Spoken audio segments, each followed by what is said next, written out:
ಪೃಥ್ವಿ ಅಕ್ಕಿ ಹೊತ್ತು ಶಾವಿಗೆಯಿಂದ ಶಾವಿಗೆ ಬಾತ್ ಮಾಡುವ ವಿಧಾನ.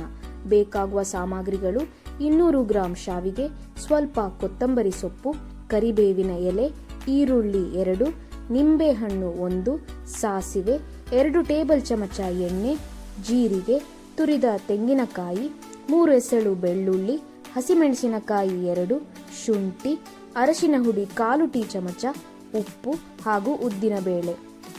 ನೀರಿಗೆ ಉಪ್ಪನ್ನು ಸೇರಿಸಿ ಕುದಿಯಲು ಬಿಡಿ. ಅದಕ್ಕೆ ಶಾವಿಗೆಯನ್ನು ಹಾಕಿ ಮುಚ್ಚಳವನ್ನು ಮುಚ್ಚಿ 1.5 ನಿಮಿಷಗಳ ಕಾಲ ಬೇಯಿಸಿ ನೀರನ್ನು ಸೋಸಿ ತಣಿಯಲು ಬಿಡಿ. ಬಾಣಲೆಯಲ್ಲಿ 2 ಟೇಬಲ್ ಚಮಚ ಎಣ್ಣೆ ಹಾಕಿ ಬಿಸಿಯಾದಾಗ ಜೀರಿಗೆ, ಬೆಳ್ಳುಳ್ಳಿ, ಶುಂಠಿ, ಸಾಸಿವೆ, ಕರಿಬೇವು, ಉದ್ದಿನಬೇಳೆ, ಈರುಳ್ಳಿ, ಹಸಿಮೆಣಸು, ಚಿಟಿಕೆ ಅರಿಶಿಣ ಪುಡಿ, ತುರಿದ ತೆಂಗಿನಕಾಯಿ, ರುಚಿಗೆ ತಕ್ಕಷ್ಟು ಉಪ್ಪು ಹಾಕಿ ಹೊಂಬಣ್ಣ ಬರುವವರೆಗೆ ಕರಿದು ಮಿಶ್ರಣವನ್ನು ತಣಿಸಿ ಬೇಯಿಸಿರುವ ಪೃಥ್ವಿ ಅಕ್ಕಿ ಶಾವಿಗೆಯನ್ನು ಮಿಶ್ರಣ ಮಾಡುತ್ತಾ ಅದಕ್ಕೆ ನಿಂಬೆ ರಸ ಮತ್ತು ಕೊತ್ತಂಬರಿ ಸೊಪ್ಪು ಹಾಕಿ.